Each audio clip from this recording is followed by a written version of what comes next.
Jula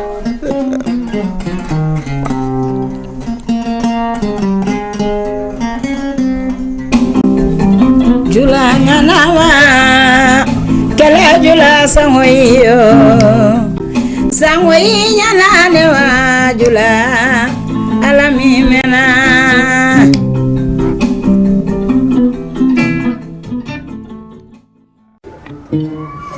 alhamdulillahi rabbil alamina wali alhamdulillahi rabbil ni'mati wan nuru ala abarkaye ne fanin bawo aya barka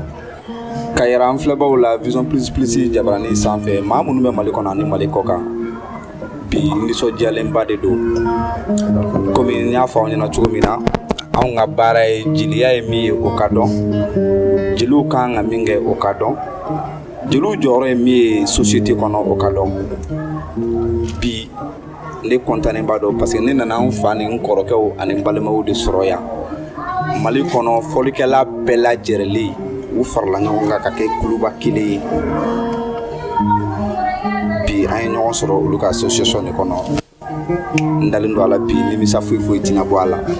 n'i y'a mɛn mali dɔnkili fɔlikɛlaw de don ni y'o fɔlikɛla a bɛɛ lajɛlen de ye yan bi a ye minnu tɛ yan u ka représentanw bɛ yan donc n bɛ foli k'u ye n bɛ barika da ala ye masa min sɔnna ka ne ni ninnu yira ɲɔgɔn na bi n b'u fɔlikɛ kan de mɛn n ti caman ye nka bi ni ninnu kumabaw de sigilen don yan bi tɛ nimisa t'a la fiyewu an filɛbaw yala an ka don fɔli kɔnɔ yala an ka don baro kɔnɔ baba bɛ y'a karon kan a bɛ dɔnkili da an bɛ sɔrɔ ka don kuma kɔnɔ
mina sege mi do kuma kɔnɔ halisa n bolo fila bɛ n kɔ ŋaraw ye ŋara belebele n'a fitini dɔnkilidala mali kɔnɔ a kumaba n'a fitini n bolo fila bɛ n kɔ bɛɛ lajɛlen ne ye denmisɛnnin ye bɛɛ n'i ka baara don sinon tɛ kuma la i n'a fɔ ne de bɛ se kuma la o fɛn tɛ voilà n bɛna se an ka aduziɲɛ ma tɔn aduziɲɛ ma n bɛ ɲininkali kɛ n'a bɛ baro tɔn sigikun ye mun ye laɲini ye mun ye tɔn in dabɔlen don fɛn jumɛn kama an bɛna dɔɔni baro k'an filɛbaw ani wula nba ne fa ani ne kɔrɔkɛ a ka di n ye k'i tɔgɔ ni jamu fɔ filɛbagaw ye ne tɔgɔ Jibril Simaga n bɛ basi fɔ guitare basi a ye tɛgɛrɛ fɔ o la Jibi oui i Simaga a fɔra n ye k'e de tɔn in aduziɲɛ ye sisan n b'a fɛ k'a dɔn tɔn in yɛrɛ ye mun ye yalima tɔgɔ dɔ bɛ tɔn in na wa tɔgɔ bɛ tɔn na bon sani ka i ka jaabi di i ka o question na n bɛ na kɔfɛ dɔɔni tɔn in tɔgɔ AMISI Association des musiciens instrumentistes solidaires folikɛlaw minnu kɛlen n'u ka jɛ k'u bolo di ɲɔgɔn ma ka jɛ ka kɛ kulu kelen ye tɔn in tɔgɔ de y'o ye tɔn in tɔgɔ de y'o ye folikɛlaw balimamaw terimaw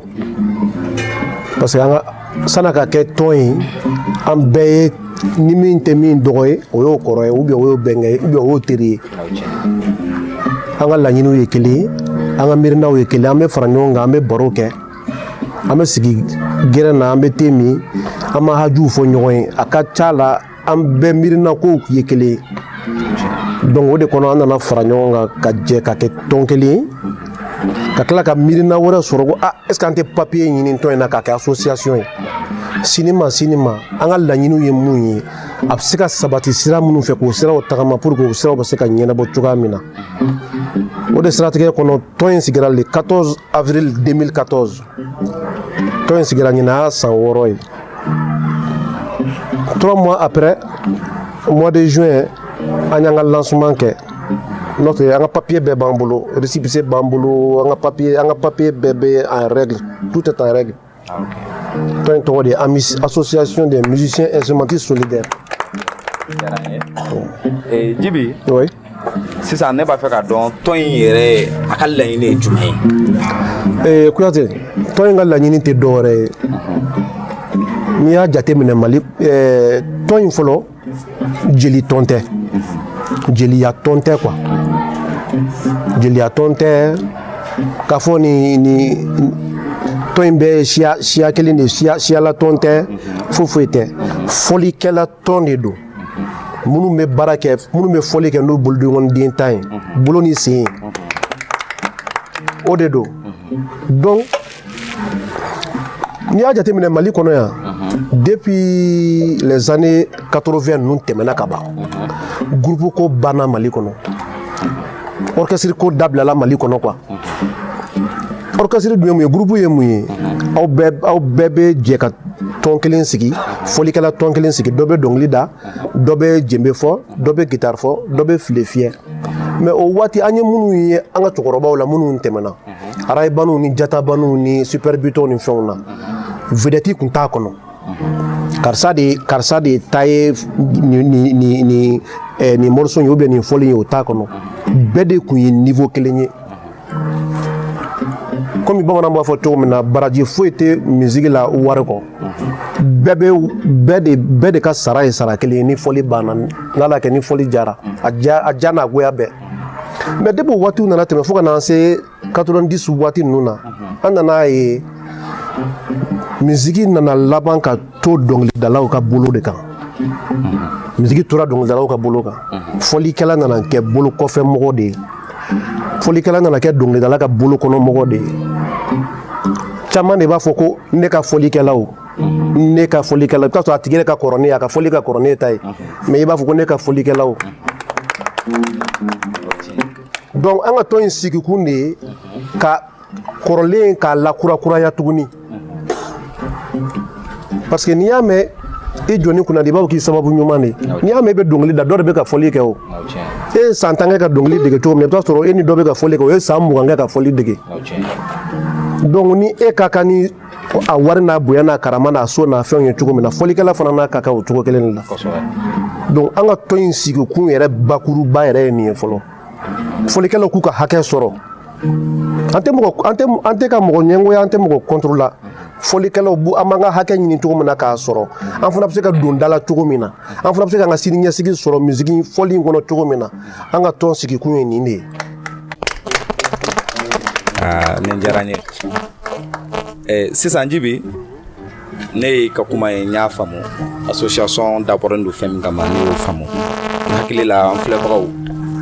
minnu bɛ Mali kɔnɔ ani Mali kɔ kan u bɛna faamuya sɔrɔ a la k'a fɔ tɔn in tɛ jeli tɔn dɔrɔn ye tɔn in ma dabɔ jeliw dɔrɔn kama tɔn in dabɔlen de fɔlikɛla bɛɛ lajɛlen minnu bɛ fɔli kɛ u sen ani u bolo ani minnu bɛ file fɛ a bɛɛ lajɛlen de don donc bi faamuya caman bɛ sɔrɔ a la sinon anw caman bɛ yen anw bɛ dɔnkili de lamɛn dɔnkili kɔni ka di anw bɛ dɔn kɛ a la mais minnu ye dɔnkili in fɔliw kɛ anw yɛrɛ t'o dɔn yɛrɛ parce que o tɛ fɔ an ye yɛrɛ mɔgɔw bɛ ɲinɛ o kɔ tiɲɛ yɛrɛ la donc ni y'a mɛn dɔnkili morceau ye karisa ka morceau in diyara dɛ dɔ de y'a diya o ye fɔlikɛlaw ye n ka foli bɛ n balimaw ye ani ne faw ne yɛrɛ fɔlikɛla den ye ne ye Salihan Jabate den ye a bɛ guitare fɔ a bɛ fɛn caman fɔ donc fɔlikɛla ko tɛ ko fitinin ye Mali kɔnɔ mais bamananw b'a fɔ ko mana kɛ cogo cogo mɔgɔ yɛrɛ ka ko n'i ma wuli k'i jɔ o ko la mɔgɔ wɛrɛ tɛna se ka wuli k'i jɔ o la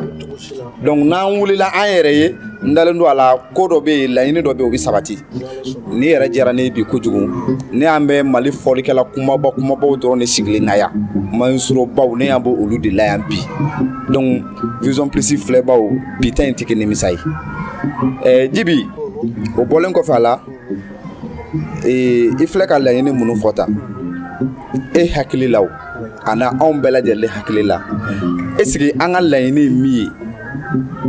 a bɛ ka usaya wa association bɛ ka usaya an ka laɲiniw kan wa pour que an ka laɲiniw ka sabati est-ce que association in daminɛ ani bi cɛ taabolo dɔw sɔrɔla minnu bɛ se ka kɛ sababu ye an ka laɲini min ye o ka kɛ wa bon taabolo caman bɛ ka sɔrɔ min bɛ se k'a to sini ma hali n'a ma kɛ anw tile la anw dɔgɔnin ou bien anw den minnu bɛ na misiki kɔnɔ olu bɛ se ka lafiya sɔrɔ misiki kɔnɔ cogoya min na parce que ko sera fo niveau min ma a gɛlɛyara kojugu i b'a ye i bɛ taa fɔli kɛ dɔ fɛ e tɔgɔ tɛ sɛbɛn a ka album na i bɛ taa dɔ ka studio kɛ e tɔgɔ tɛ sɛbɛn a la a tigi bɛ taa concert n'a fɛnw kɛ a t'e wele droit t'e bolo e tɛ se ka taa n'a yɔrɔ si ɲangi cogo foyi t'a la e bolo Mali droit d'auteur yɛrɛ fana y'a yira k'a fɔ ko fɔlikɛlaw niyɔrɔ tɛ droit ko la Mali kɔnɔ yan droit d'auteur yɛrɛ y'o yira hali ni carte d'artiste b'i bolo i niyɔrɔ tɛ e jouera album min na i niyɔrɔ t'a la f'i ka kɛ auteur compositeur f'e ta ka kɛ dɔnkili ye ou bien e ka kɛ producteur ye ou bien e ka kɛ a arrangelibaga ye mais min bɛna fɔli k'a kɔnɔ dun a tigi fana bɛna a hakili na a ye min kalan a bɛ n'o de kɛ baara in kɔnɔ producteur tɛ se k'o kɛ arrangeur tɛ se k'o kɛ dɔnkilidala yɛrɛ tɛ se k'o kɛ mais e niyɔrɔ t'a la donc an ka laɲini bɛ ka commencer ka sabati parce que an bɛ k'an tɔw la kunnafoniya a baara daminɛ an bɛ baara daminɛ la ka gɛlɛn kojugu an kɔni bɛ k'an seko n'an damayira an bɛ k'an tɔw la kunnafoni u tɛ fɛn min kalama k'o ɲɛf'u ye u ka siniɲɛsigi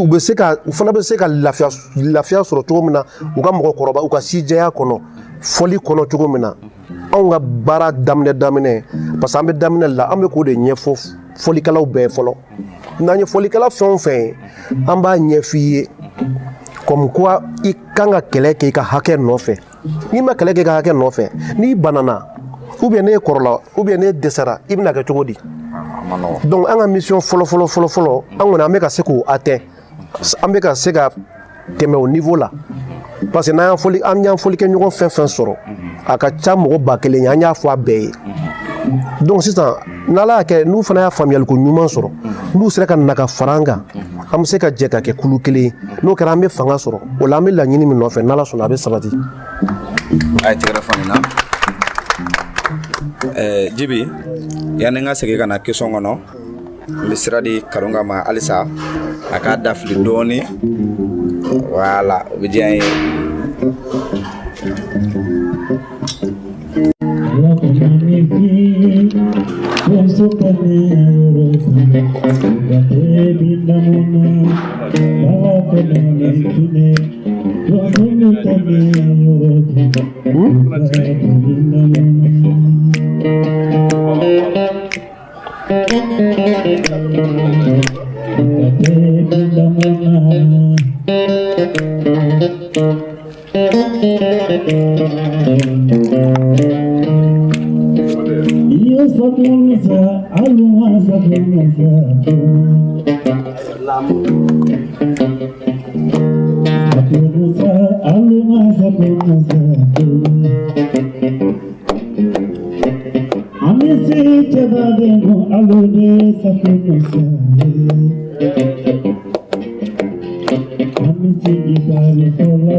Merci beaucoup, tonton Karonga. Adjaraye. Jibi. Oui. Filɛbagaw k'a fɔ ye n'a y'a ye ne Sulemani Jabate n bɛ taa jeliw fɛ yen n bɛ taa artistes fɛ yen k'u ɲininka jeliya ye mun ye dɔnkili yɛrɛ ye mun ye n'i y'a mɛn dɔnkili fɔlɔ fɔli don donc an b'o o fɔlikɛlaw de bolo bi dɔnkili ka di Mande fɔbaga de b'a la donc bi ta in ka di kojugu hakili la filɛbagaw u bɛna faamuyaliba sɔrɔ nin na caman bɛ ɲinɛ kɔ a ye caman ni n'a hakili b'a la a bɛ ɲɛ cogo min na tant que mɔgɔw ma fara ɲɔgɔn kan solution tɛ sɔrɔ ko la mais de fait que aw faralen filɛ ɲɔgɔn kan nin ye caman bɛ yen a ka d'u ye a ka kɛ nin cogo in de la nka u t'a dɔn association bɛ yen wa u t'a dɔn a bɛ yen wa a tɛ yen u t'o dɔn mais bi an filɛbagaw y'a dɔn ko dɔ bɛ yen sisan Mali kɔnɔ ni Ala sɔnna ma ko in bɛ taa ɲɛfɛ awa aw sago ye min ye o bɛ sɔrɔ ni Ala sɔnna ma Jibi nin fɛn in n'a kɛra a ka di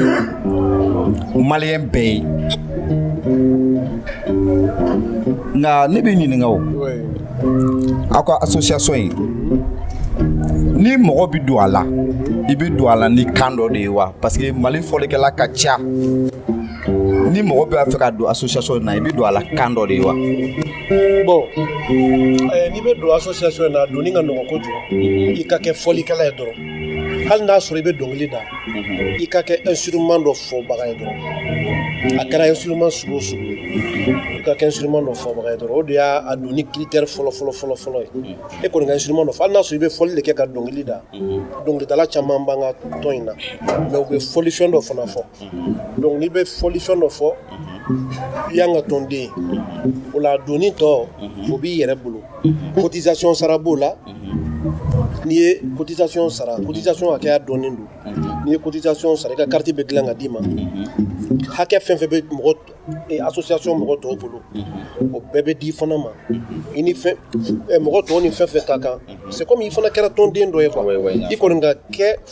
instrument dɔ fɔbaga ye dɔrɔn n'i bɛ fɔlifɛn dɔ fɔ dɔrɔn i bɛ na i b'i ka cotisation sara i ka inscription sara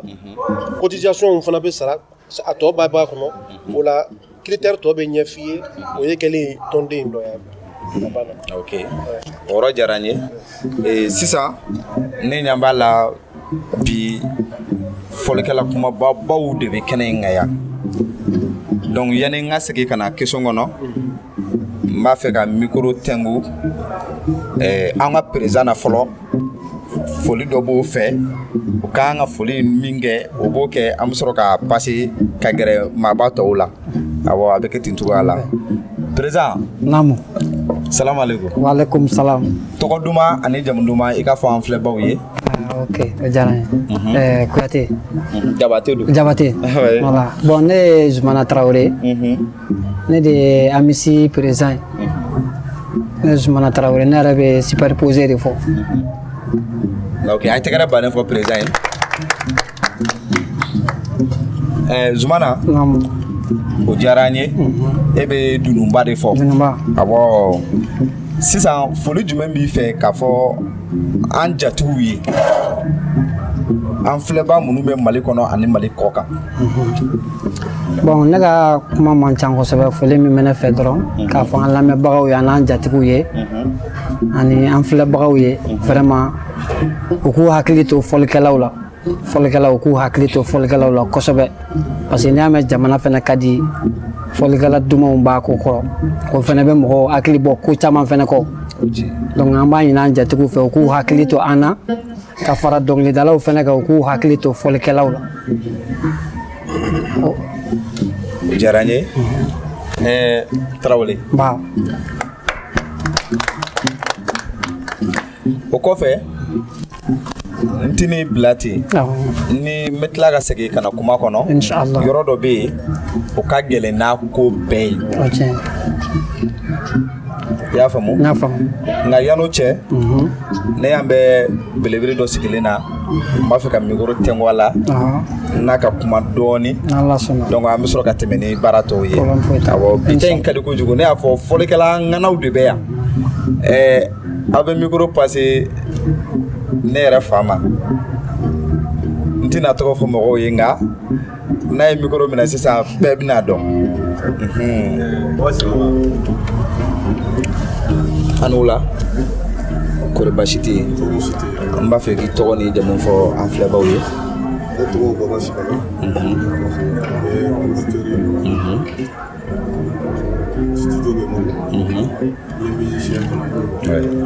a ye tɛgɛrɛ baden fɔ tonton Baba Simagan an camanba de bɛ an ye tɔgɔ mɛn nka caman ye nka caman fana m'i ye nka mɔgɔ ka dɔgɔ Mali kɔnɔ k'i bɛ misiki lamɛn k'i bɛ fɔli kɛ ko min ti Baba Simagan dɔn walima i ma tɔgɔ mɛn a mɔgɔ ka dɔgɔ Mali kɔnɔ i Simagan bi vision plus Jabarani filɛbaw ani mun bɛ Mali kɔnɔ ani Mali kɔkan ne y'a fɔ n ko bi ta in ka di kojugu n'i y'a mɛn Mali fɔli n'i y'a mɛn Mali misiki n'i y'a mɛn Mali dɔnkili pour que a ka bɔ nɔgɔ la halisa parce que caman bɛ k'a fɔ ko kɔrɔlenw tununa minnu bɛ se ka segin ka na ni kɔrɔlen ninnu ye Manden kɔnɔ ne n'olu de sigilen filɛ nin ye bi ta in ka di kojugu Baba association in a sigira caman fɔra sisan kuma kɔnɔ tiɲɛ yɛrɛ la u diyara n ye jɛkulu in bɛ yen a diyara ne ye nka sisan association in kɔnɔ parce que jɔda dɔ de bɛ association na association mako bɛ fɛn dɔ de la n'o sabatira hakili la association ka laɲini fana bɛ sabati o ye mun ye ni ko bi mɔgɔw a ye sigi a ye n'an ka fara ɲɔgɔn kan f'aw ka bɛn kelen ma yɔrɔ ne bɛ e ɲininka o e yɛrɛ dalen don a la association min filɛ nin ye bi Mali fɔlikɛla bɛɛ tɔgɔya la Mali fɔlikɛla bɛɛ bɛna bɛn kelen ma pour que laɲini min filɛ nin ye nin ka an ka nin kɛlɛ kɛ pour que nin ka sabati wa. Ne yɛrɛ y'a fɔ cogo min ne dɔgɔnin y'a fɔ cogo min i ko ko yalima wa parce que kuma tɛ yalima la bilen fo forcément fo diyagoya la fo musiciens ka fara ɲɔgɔn kan yalima tɛ yalima tuma tɛmɛna yɛrɛ ne fɛ nin association ye a bɛ fɔ nin ma ko embryon tubabukan na nin ye ko daminɛ ye peut-être que dɔw ma an faamu mais o bɛna obligé an bɛɛ bɛna ɲɔgɔn sɔrɔ cogo o cogo parce que forcément f'an ka tɛmɛ nin fɛ de f'an ka kɛ kelen ye n'an ma kɛ kelen ye don dɔ la bɛna se n b'o o fɛ yen bi n'an ma kɛ kelen ye don dɔ la bɛna se fɔlikɛla ko yɛrɛ bɛna dabila a bɛ da dɔnkilidala n dɔgɔkɛ y'a fɔ cogo min a bɛ da dɔnkilidalaw cɛ u bɛ boîtiniw ɲini u bɛ t'u ka dɔnkili da boîtiw kan n'anw ma kɛ kelen ye ne ɲɛ b'o de natɔ donc forcément anw fɔlikɛlaw f'a ka kɛ kelen ye forcément. D'accord a ye tɛgɛrɛ fɔ la sisan n ka ɲininkali kun ye nin de ye bamananw b'a fɛ olu b'a fɔ ko dɔw bɛ yen n'i b'a fɛ k'a dɔn i t'i sin k'i bɛ ɲininkali k'a yɛrɛ la mais nin cogoya in na forcément faut que Mali musiciens ka fara ɲɔgɔn kan diyagoya de don n'an ma fara ɲɔgɔn kan a ko bɛna kɛ anw de ka ɲakumu kan a diyara n ye nin kuma in fɔlikɛla bɛɛ bɛ nin mɛn mais o kɔfɛ laɲini n'a sabatira association in a bɛ to yen wa association in a bɛ continuer ka taa wa. i ka kuma diyara n ye association in bɛ to yen parce que un climat là,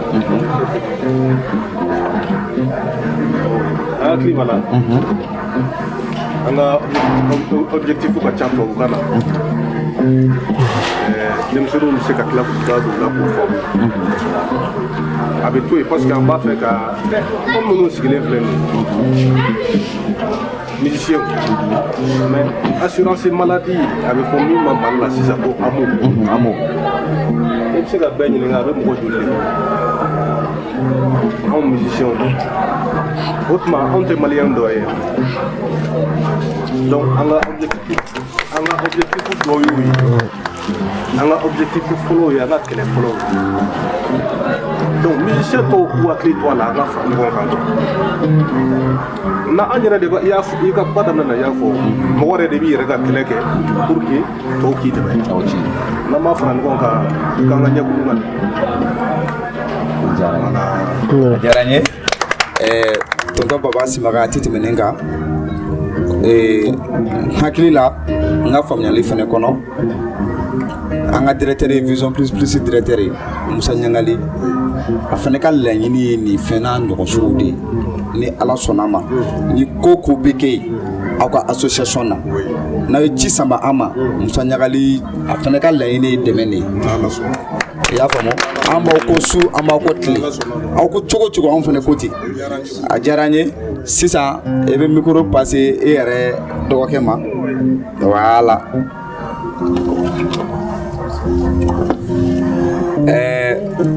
ka yira la k'a fɔ ne y'a fɔ ɲɛna cogo min o cogo kelen de don bi fɔlikɛla Mali misiki a dɔnkili duman n'i y'a lamɛn dɔ de y'a dɔnkili gitari fɔ dɔ de y'a ŋɔni fɔ dɔ de y'a filen fɔ dɔ de y'a dunu fɔ dɔ de y'a karanya fɔ foyi tɛ se k'a kɛ dɔnkili kɔnɔ Mali kɔnɔ bi ni mago ma se ninnu dɔw ma donc an sera belebele ma yan bɛɛ bi belebelew dɔrɔn de bɛ yan bi n tɛna tɔgɔ fɔ aw ye nka a yɛrɛ bɛna yɛrɛ fɔ aw ye ne fa ani wula a ka di n ye k'i tɔgɔ fɔ an filɛbaw ye minnu bɛ Mali kɔnɔ ani Mali kɔ kan.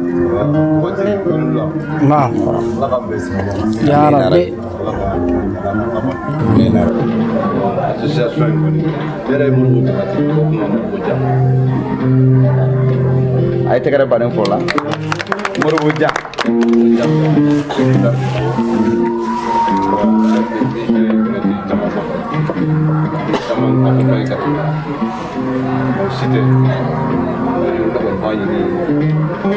Mali foli kɛla ala fara ɲɔgɔn ne bolo bonya tɛ an posite an bɛɛ kelen parce que mɔgɔ ma fɛn fɔ min ye misiki ko la misiki ko bɛ ka nɔgɔya a bɛ ka nɔgɔya mun na programmation min nalen filɛ nin ye an tila n'a bɛna arranger mais a bɛ ka déranger programmation min filɛ sisan programmation cayara sisan a bɛ téléphone a bɛ jijo bolo anw bolo de b'a programme mais mɔgɔ wɛrɛ bɛ taa jouer a kan ka sɔrɔ guitare t'a kɔfɛ foyi t'a kɔfɛ a bɛ don appareil de la u bɛ musique da la an ka musique programmation de anw de donc depuis fɔlikɛlaw kan ka don an ka fara ɲɔgɔn kan an b'o kɛlɛ kɛ fɔlɔ. N'a laɲini fɔlɔ de ne kɔni b'a ɲini kuma ma nɔgɔn ne ma an ye fɔlikɛlaw de kuma ma nɔgɔn ma mais ne kɔni b'a fɛ toujours ko k'u ɲɛ yɛlɛ quoi an ka fara ɲɔgɔn kan kɛlɛ tɛ yan fosi tɛ yan an tɛ ka dɔnkilidala kɛlɛ dɛ mais an bɛ laɲini min ɲini pour que an ka se ka lafiya sinon a ko nɔgɔya a ci ka nɔgɔya a diyara n ye Babaningo ka Morobuja a diyara n ye o kama nin yɔrɔ la an bɛ foli bila Mali dɔnkilidala belebeleba bɛɛ lajɛlen ye a kumaba n'a fitinin n bɛ bɛɛ fo nin bɛɛ ye laɲini kelen ye n dalen don a la ni fɔlikɛlaw n'aw fana kɛra maa ye min bɛ fara fɔlikɛlaw kan ko in bɛ nɔgɔya teliya la i y'a faamu o kɔfɛ Jibi ne bɛ segin ka na e fan fɛ dɔɔnin nka yanni n ka segin ka na n b'a fɛ karamɔgɔ Karonga halisa a ka kelen dɔnkili duman kelen da tuguni an ka sɔrɔ ka continuer awɔ Folikɛlaw ka association. a y'a fɔlen fɔlen sa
Merci beaucoup.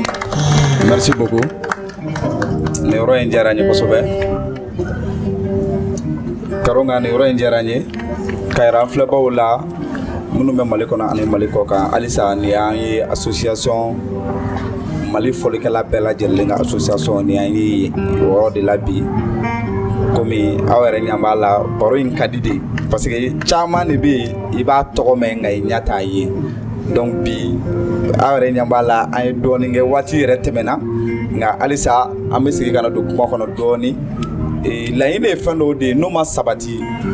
a ko si ma se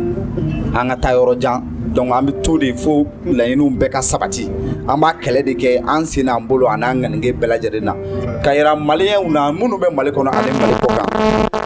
N'i y'a mɛn Mali dɔnkili misiki don fɔlɔ misiki don Mali misiki ye misiki kɛrɛnkɛrɛnnenw ye u sabatilen don u b'a fɔ ko maliyɛnw vraiment ladamu b'an ka misiki kɔnɔ. Ni dun y'a mɛn misiki fɛnɛ faut que ni dɔ de b'a la n'o ni bɔra misiki la dɔrɔn a man ɲi. Donc maliyɛnw k'a fɔ aw ye a ka association in dɛmɛ a ka association in dɛmɛ tiɲɛ yɛrɛ la n'a y'o kɛ o ye fɛn ɲumanba de ye voilà nka Jibi ni mɔgɔ min b'a fɛ ka association in dɛmɛ mɔgɔ minnu caman bɛ yen olu bɛ Mali kɔnɔ nka an filɛbaw caman fana bɛ yen olu bɛ Mali kɔ kan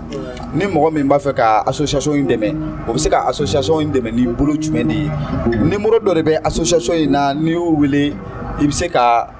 i mago bɛ min na ɲininkali minnu na ani i bɛ se ka dɛmɛ minnu kɛ olu bɛ se ka lasɔrɔ a kɔnɔ wa. Olu bɛ se ka lasɔrɔ a kɔnɔ. Ayiwa. Bon association siège yɛrɛ bɛ Bukasonbugu la. A siège bɛ Bukasonbugu la ni Bukasonbugu mairie. Mairie carré pour mɔgɔ minnu bɛ Bamako bien Mali kɔnɔ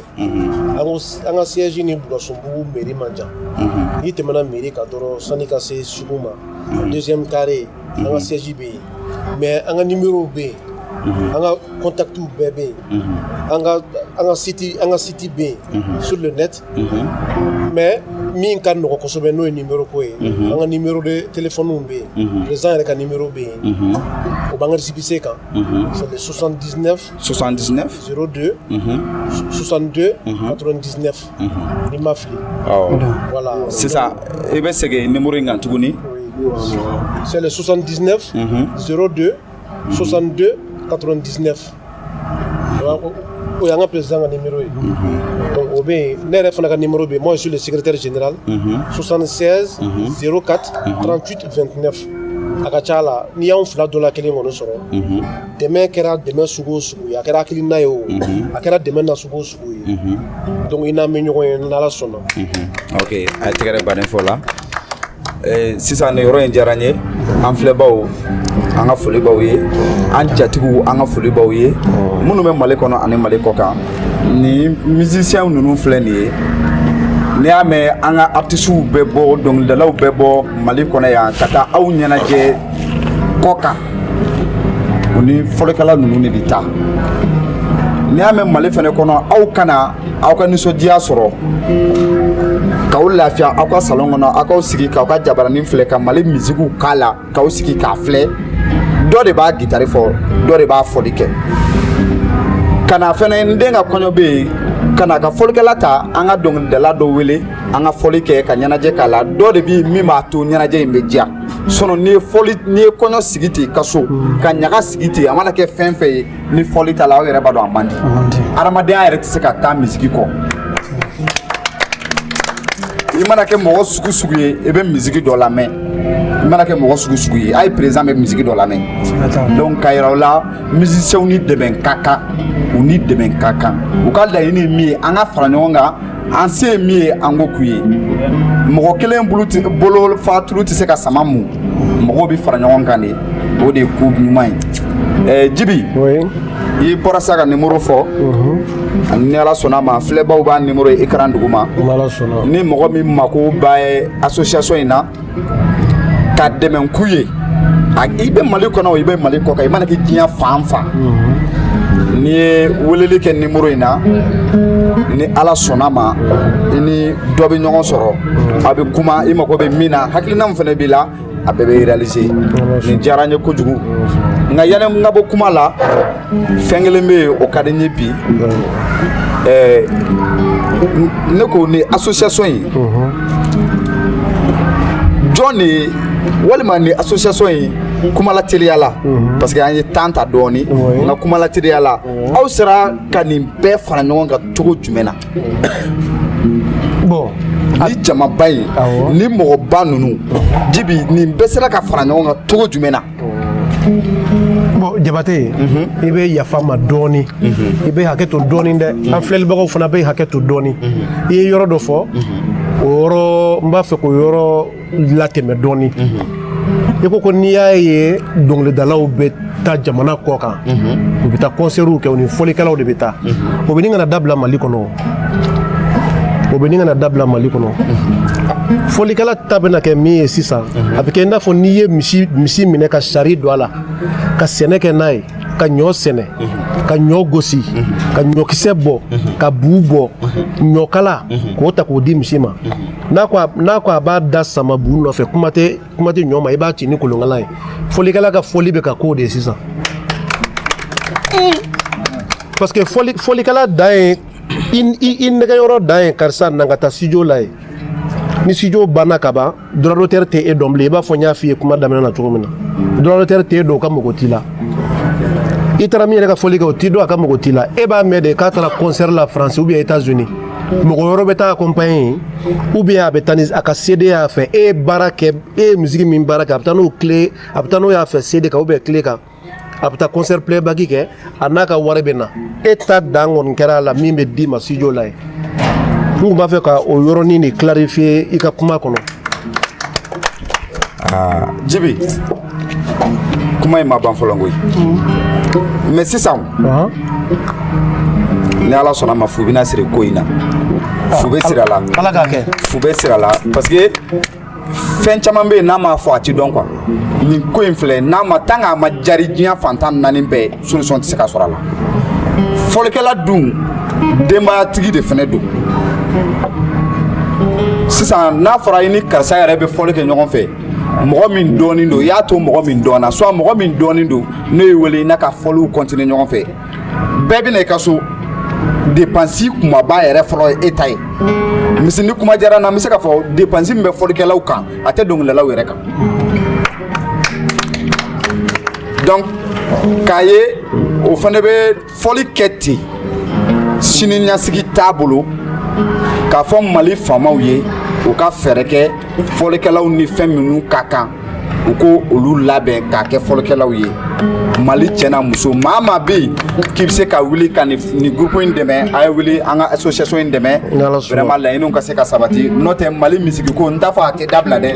nka a ko bɛ ka jɛngɛ parce que n'i b'a fɛ ka dɔnkili da bi n'i y'a yɛrɛ mɛn dɔnkili fɔlɔ fɔli de don n'i y'a mɛn dɔnkili fɔli de don donc dɔnkili duman tɛ se ka da tant que fɔlikɛla m'a fɔ dɔnkilidala tɛ se dɔnkilida la dɛ fɔlikɛla min bɛ ka fɔli kɛ o de bɛ se dɔnkilida la donc fango yɔrɔ fɔ ɲɔgɔn ye ka yira mɔgɔw la aw bɛ dɔnkili duman dɔ ye mais nka u b'a da micro kun na nka fɛn dɔ bɛ dugu ma min bɛ ka dɔnkili in fɔ n'o ye dɔnkili in fɔ de u bɛ sɔrɔ k'a da micro la donc an k'o yɔrɔ faamu. Ok, micro passé Moribo Jama tuguni bitɛn in ka di dɛ. yɔrɔ dɔ fɔ sisan n bɛ fɛ k'i jaabi i ti tigɛ dɔnkilidalaba la bɛɛ bɛ kulɛ ko min bɛ se dɔnkilida la i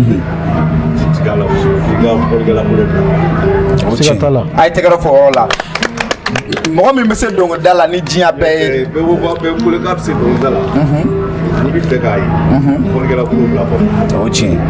fɔlikɛla ɲuman ale de bɛ se ka dɔnkilidala bolo fosi mɔgɔ t'a ka de foyi.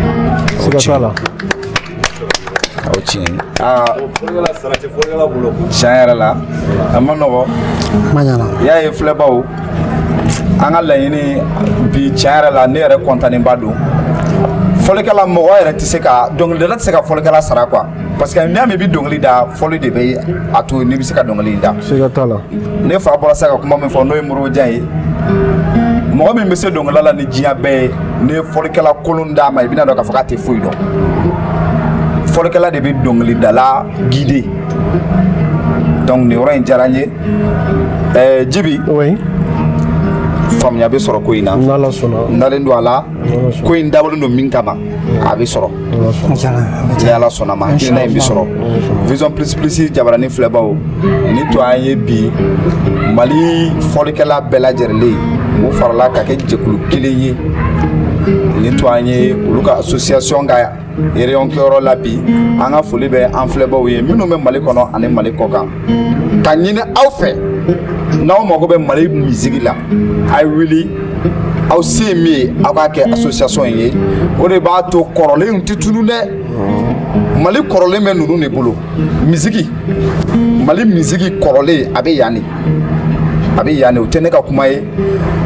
fɛn caman bɛ yen u bɛ k'a fɔ ko Mali la ko ninnu tiɲɛlen don o tɛ dɛ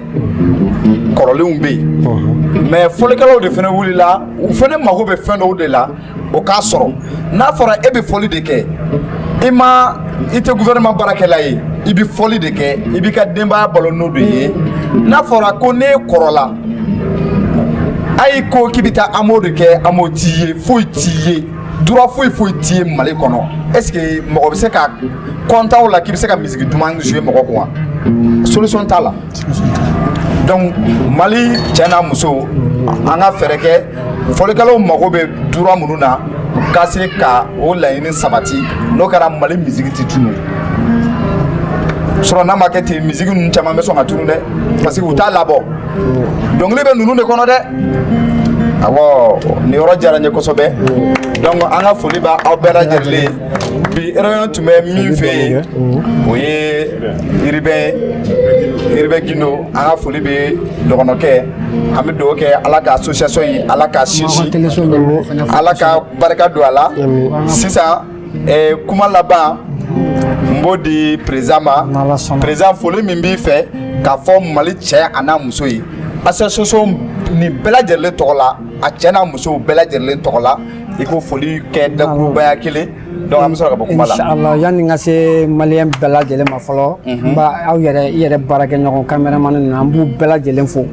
ka tila k'aw ka Vision Plus tigi yɛrɛ fo kosɛbɛ Musa Ɲagali an b'a fo kosɛbɛ parce que ale ka hakilina ye n yɛrɛ dɛmɛ belebeleba ye an ka association ma donc an bɛ mɔgɔ de ɲini na su ni tile mɔgɔ min bɛ se ka an ka association dɛmɛ pour que an bɛ se ka lakodɔn vraiment n b'aw bɛɛ lajɛlen fo e n'i ka caméramanw bɛɛ lajɛlen ani Musa Ɲagali an ka foli ba b'ale ye kosɛbɛ ka fara maliyɛn bɛɛ lajɛlen kan donc kuma min tun bɛ ne fɛ o de ye a diyara n ye ok Vision Plus Jabarani filɛbaw maa minnu bɛ Mali kɔnɔ ani Mali kɔkan bi ni to an ye halisa an tɛ se ka fɔli la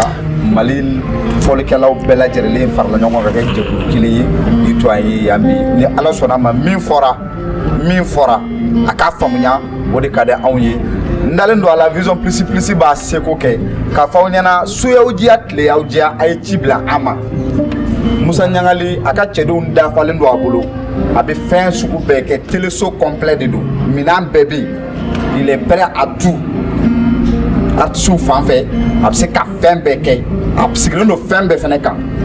an ka maakɔrɔ minnu bɛ ngarakɔrɔw a kɔrɔbalen n'a fitinin jeli Sulemani ne tun wulila bi kana se n fa ni n balimaw ma ani n kɔrɔw ma ni Ala sɔnna ma u ye min fɔ aw y'a mɛn wa Ala ka faamuyali ko ɲuman di aw bɛɛ lajɛlen ma merci. Bi ka di bi fɛn caman bɛ yen a kunfan b'a aw la jeliya kɔnɔ aw bɛna dɔn bi ka ani kala sira jula bintu fama si bɛ yan bintu sina si bɛ yan kasemadi kɔrɔba si bɛ yan kɛlɛ bala den bɛ yan sɔgɛmadi si bɛ yan jeliya fɔlɔ ye mun fɛn di i mulu ni sabali la ni majigi encore ne ma kɔrɔ foyi sɔrɔ jeliya la n karamɔgɔ kɔ mɔgɔya tɛ taa fɛn min yɔrɔ ka fɛfɛfɛfɛw o de ye jeliw ye mande duguba dunudugu fɔba ye anw de mande ɲɛnabɔbaga ye anw de mande kuma ɲuman fɔba ani mande kuma jugu fɔda o ye jeliw sɔrɔ n mɔkɛ de wulila ka taa ci fɔ Sumaworo Kante ye